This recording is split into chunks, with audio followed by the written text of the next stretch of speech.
In today's modern NFL, the expectation for head coaches is to either be an expert on one side of the football or the other. But when it comes to Dan Campbell, he is proving that you do not have to be this. And in fact, it's not a bad idea sometimes to be a misfit. We're going to talk about it, so stay tuned.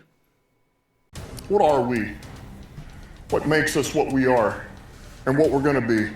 It's grit. It's what we started with last year, guys. Doesn't matter if you have one ass cheek and three toes. I will beat your ass. Can definitely compete with the big dogs. 10, 5, end zone, touchdown, Detroit Lions. You guys are unbelievable, man. I'm telling you. We are driven by Detroit. Hello, Detroit Lions friends, fans, and family members. Welcome on back to yet another episode of MCM Motor City Mania. I'm your host, David T. Pike, and as always, we're diving on in. Dan Campbell is, in my mind, the greatest head coach in Detroit Lions history, and he's one of the best head coaches, I would argue, at least within the last 10 years. Even though he's only been coaching for 4, it's like, dude, with all the head coaches that we've seen come and go literally within a year or two, he's got to be within, top 10, top 15 over the last 10 years.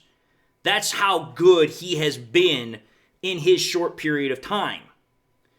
But the one thing about Dan Campbell that everybody knows about him is that Campbell is not your typical embodiment of what a football coach is supposed to look like in today's modern NFL. Again, when you take a look at most head coaches out in the league right now, you take a look at your Kyle Shanahans, your Sean McVays, your Kevin O'Connells, and all these other guys that are out there, you are seeing guys that are experts. They're considered, geniuses, gurus, whatever phrase you'd like to put in there, on one side of the ball or the other. And I would say, probably 8 out of 10, 9 out of 10 times, it's offense. Well, when you take a look at Campbell, he does not fit either of those categories. Campbell is very knowledgeable. He knows football. But to call him a guru would not be something that he himself would probably agree with. He just knows the game. So Campbell does not fit the typical mold, if you will, for what a head coach is supposed to be in today's day and age. Well, the more I kept thinking about this, I was watching at the time while I was thinking about this, I was watching on TikTok, of all things, these clips talking about old teams, like old football. And I literally started watching a segment, and I just literally found myself scrolling through, freaking video after video after video of the same team, and I was just getting caught up in the story. Well, as I was doing that, I was noticing that when I was thinking about things related to Dan Campbell, my mind was also seeing the same similarities with the team that I was watching, and that was the 1985 Bears. In fact, I did it so much that at the same time, once I was done watching the stuff on TikTok, I then went and watched the America's Game episode for the 1985 Bears. The reason why I did that is because the similarities I was seeing unconsciously, but yet putting them together, was Mike Ditka with Dan Campbell. Now, once I put them together, I reminded myself that this is not the first time I've heard of this comparison. There have been people that have already made it. Now, I never really paid much mind to it because I thought it was like, whatever, ha ha, he he, they're just trying to make a comparison here, and that's the end of it. But I will say this, the more I started doing my research into it, I was like, okay, there is a lot more to this conversation than meets the eye. And that's why I have my episode titled the way I do, about, Dan Campbell proving that, hey, misfits can work in the NFL. They can win in the NFL. Because that's the thing. When you take a look at Dan Campbell and Mike Ditka, when they became head coaches for their teams, Bears and Lions respectfully, they were misfits. They did not fit the typical idea of what a head coach was at the time. And the way they acted, the way they did things did not fit.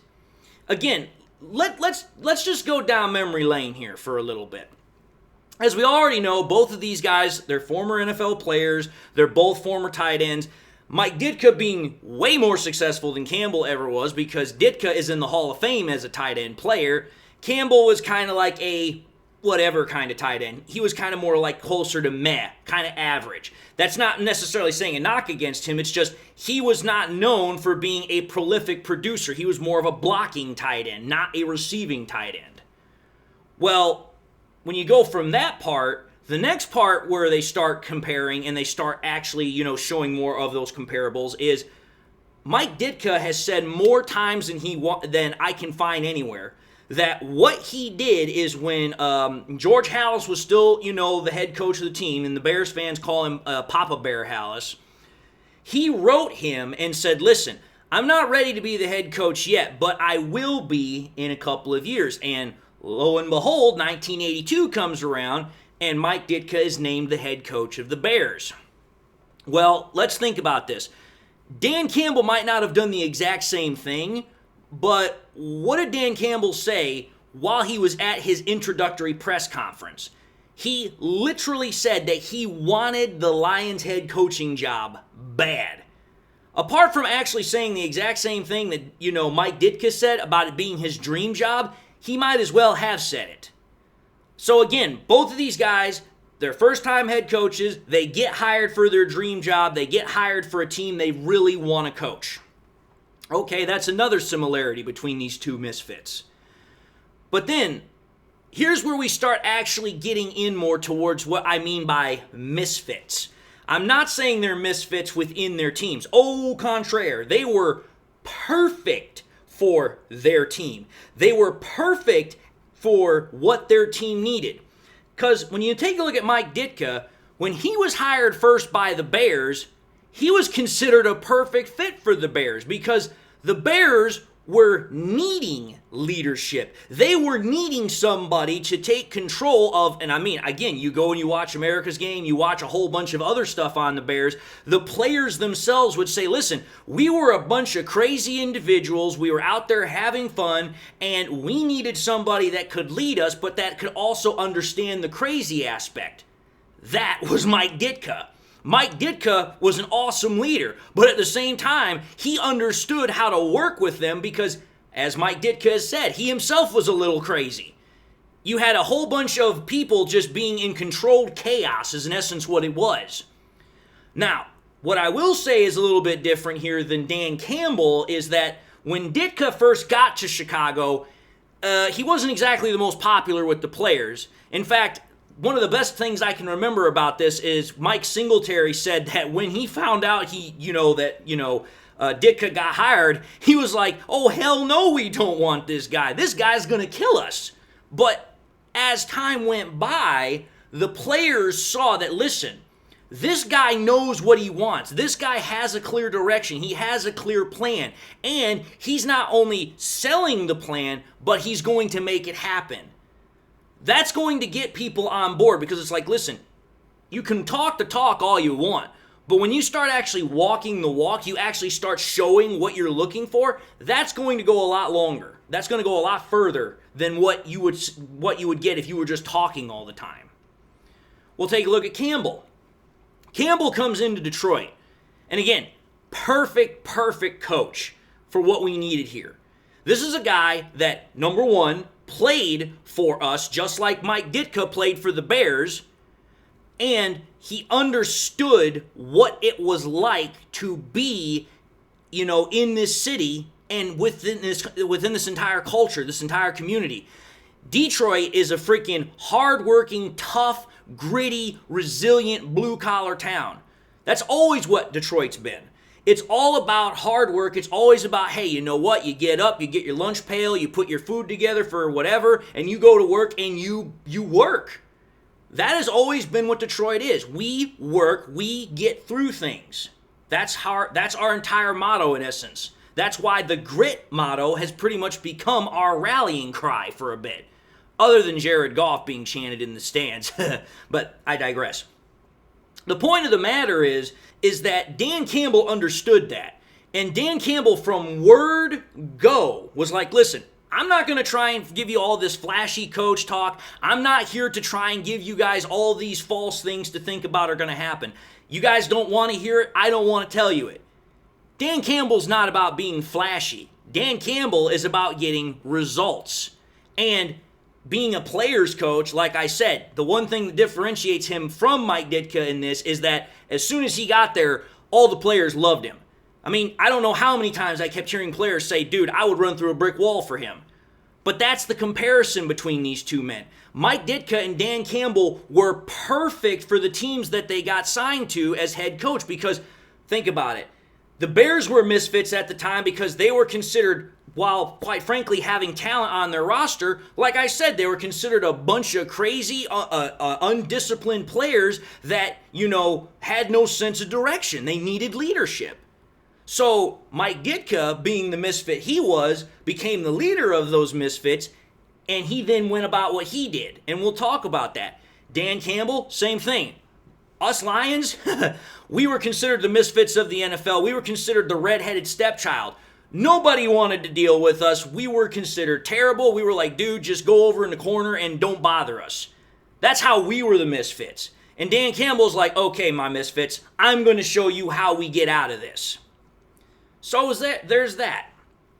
Now, probably one of the biggest areas that I know for a fact that both Dan Campbell and also Mike Ditka, even to this day, are kind of different than the rest of, well, I wouldn't say the rest of, but still a good part of coaches in the NFL, is how they go about building their team, how they go about finding their players, how they go about determining who makes a roster or not.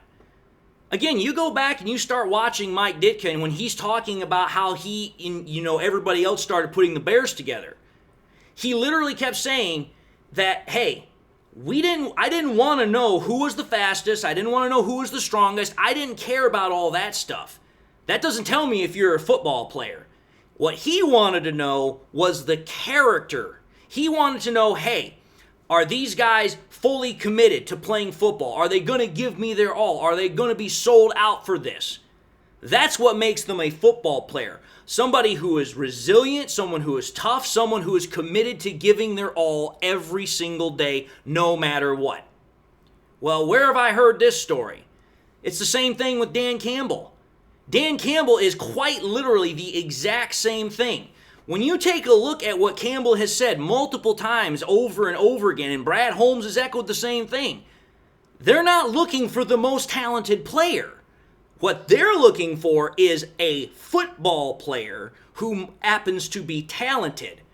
Because we've seen the Lions do this multiple times. There might be guys that are out on the free agent market that are absolutely studs. They're talented as hell.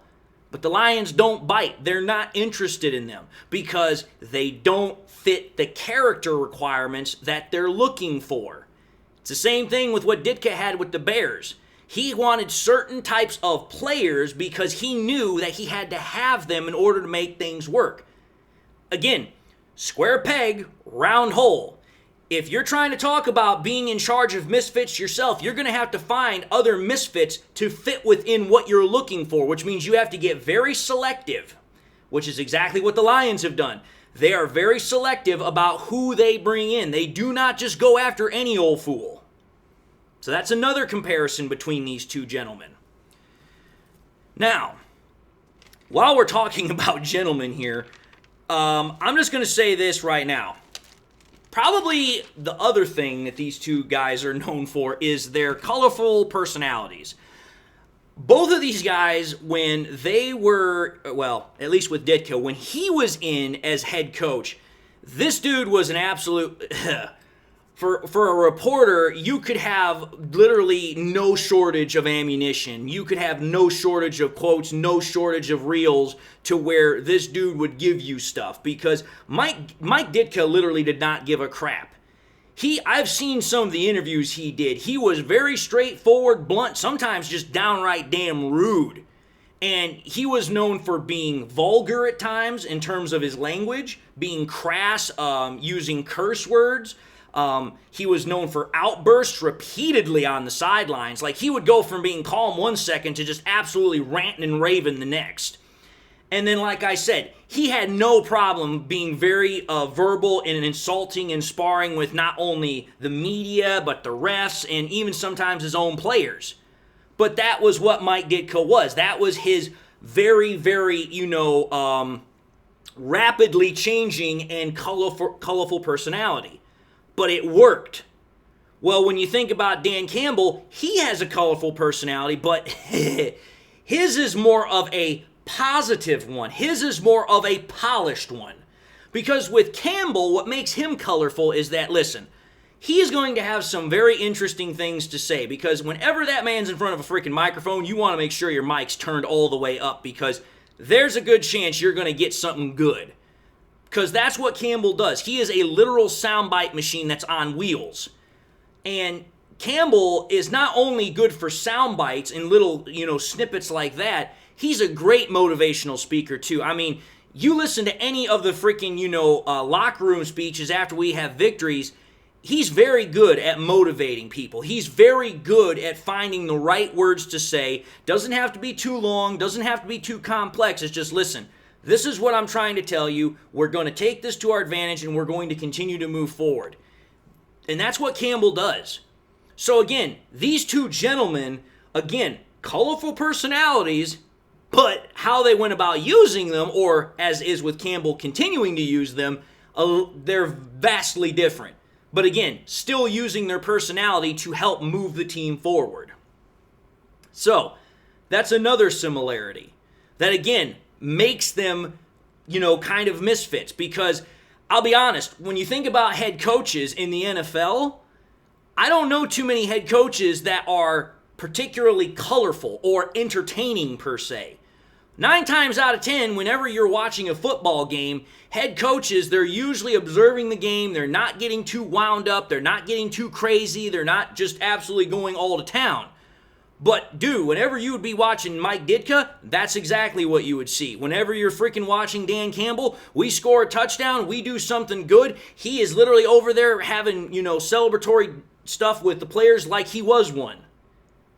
A lot of coaches don't do that. They might, give a pat on the back, or might give a high five or something, say good job, good play, whatever, but then they're right back in it. That's not what Ditka or Campbell are known or were known for. Now, getting off that for right now and moving into the next topic, a thing about the coaches that I also noticed that's very similar is that when both of these guys came into their positions as head coach for their team, both of these two had to get new quarterbacks because they, for one, either needed a new quarterback or they had a quarterback that didn't want to be there. For Ditka, he drafted his quarterback in Mike McMahon, pardon me. Obviously, with us and Campbell, we traded for Goff. Well, think about this, folks. Not only were the coaches, quote-unquote, misfits that were leading misfits, the quarterbacks that they got were considered misfits. When Mike McMahon was coming out of college, out of BYU, there were a lot of people that thought he was not going to cut it in the NFL. They said he was too small. They said he was injury prone. And on top of that, there were people that had huge issues with the fact that he was partially blind. Again, there's a reason why whenever you see him do interviews now, he's constantly wearing sunglasses. That's because when he was a kid, he was doing something that he shouldn't have been doing, and he accidentally put a fork through his eyeball. The fact that he still has that eye is rather impressive, but the point is, you're talking about a guy that from a lot of people's perspective, they didn't think he was going to cut it in the NFL. But he was actually able to play in the NFL for a number of years, and some of them rather well. Well, take a look at Goff. When Goff got here, everybody virtually, and I mean it, most, if not all, big-time podcasters, most, if not all, nationally televised TV shows, they all tried to say the same thing about Goff. He was a byproduct of McVay. He's not an athletic quarterback. He's limited. He's average. He's just a bridge quarterback. He's washed up. He is not going to work in the NFL anymore. The only teams that are going to take him are teams that are desperate. Now, why not does that sound like, I hear that, again, Goff is a misfit in the NFL because nobody wants him. But yet, the misfit head coach did want him. Again, misfits can win. So, I keep hammering that point because that is something that I believe Dan Campbell has taken and used to his advantage. Because, again, when you think about it, our entire team, well, I take that back. Not our entire team, but a good portion of our team has players on it that are like, listen, I wasn't given a fair shot, or maybe I was, but then I was counted out. You have a lot of players on teams that right now in the NFL may or may not have that experience. But here at Detroit, they definitely have that experience, and they've got something to prove. They got a chip on their shoulder. Dan Campbell is taking misfits or people that were not considered good enough, and he's putting them on this roster, and together they're showing that they can kick ass and take names.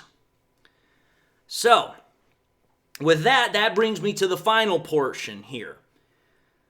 Like I said, these two guys are misfits in terms of their, ability to fit into what was considered or is considered an NFL head coach.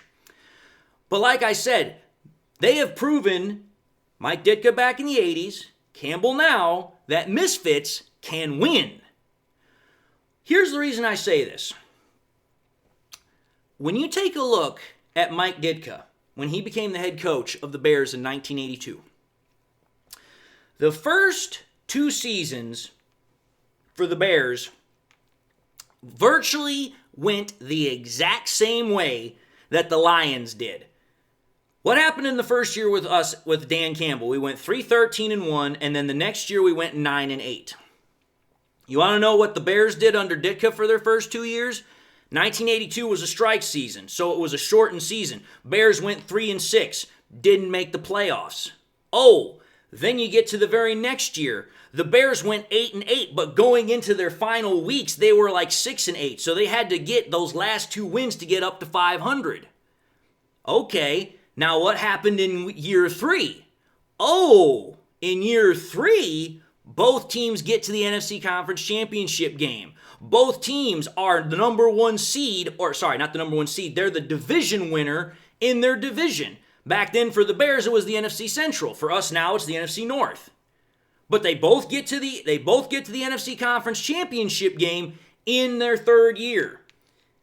Okay, now that's very interesting. But you want to know what takes it even a step further? The opponents they both had.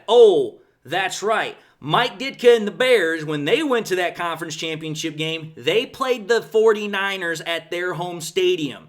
Who did we play in our conference championship game? The 49ers at their home stadium.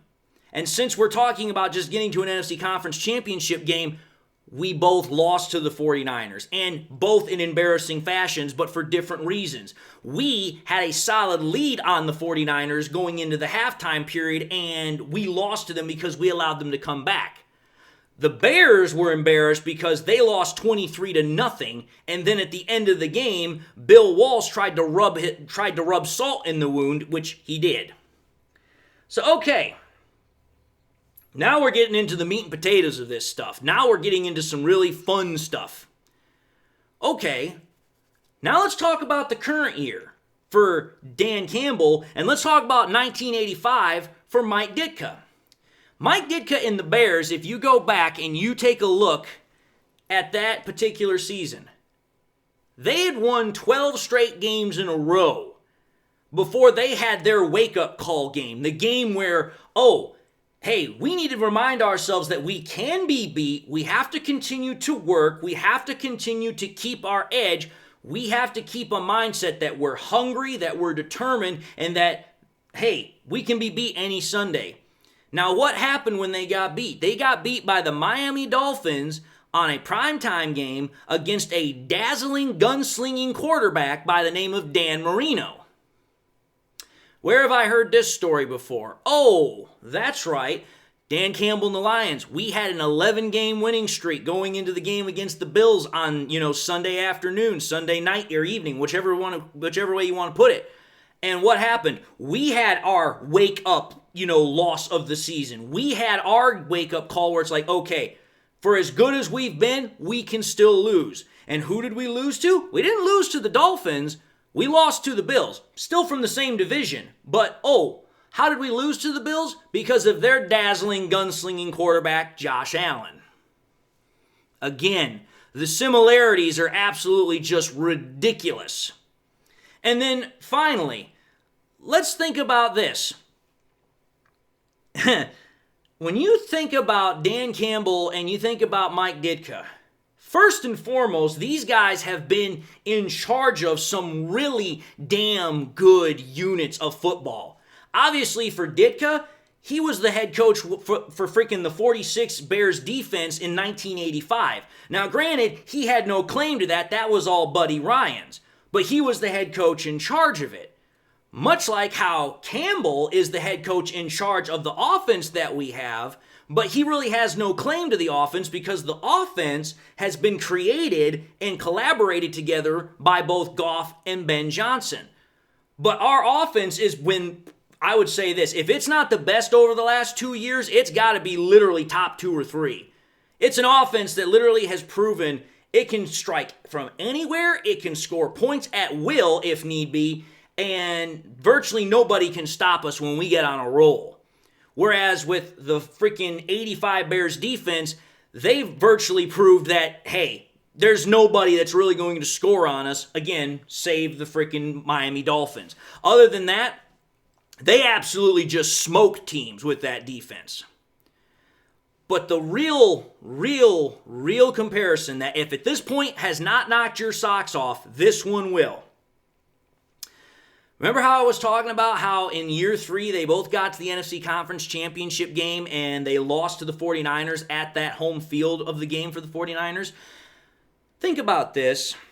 In year 4, when Mike Ditka got to the Super Bowl against the Patriots, take a wild guess where they played that game. They played that in the Louisiana Superdome, the home field of the New Orleans Saints. Where is the Super Bowl this year? It's the New Orleans Saints home field in Louisiana. Well, my God, at this point it's like, dude, listen, first season they do bad, only win 3 games. Both coaches. The very next season, freaking Dan Campbell gets 9-8, which is in essence as close as you're going to get to 500 nowadays. Unless you go 8-1, which is highly impractical. Mike Ditka goes 8-8. Very next year, hey, both teams, they become the division winner. They go to the conference championship game. They lose to the 49ers at their home field. 4th year, Mike Ditka and the Bears go to the Super Bowl, which is played in Louisiana, and they absolutely spanked the ever-living hell out of the Patriots. The Detroit Lions are considered favorites for the Super Bowl. They should be considered the favorite to win the Super Bowl, regardless of what anybody wants to say at this point. And the Super Bowl is in Louisiana. It is at the Saints' home stadium. What I'm trying to tell you here, folks, is this. Not only has Dan Campbell been able to tap in, been able to understand that, hey, misfits have value, especially when you put them in the right spots and when you have a multitude of them all working together. Much like how Mike Ditka, being a misfit, was able to take a whole bunch of guys that were ranting, raving, being crazy and all that, and was able to lead them, discipline them into a team with a singular focus.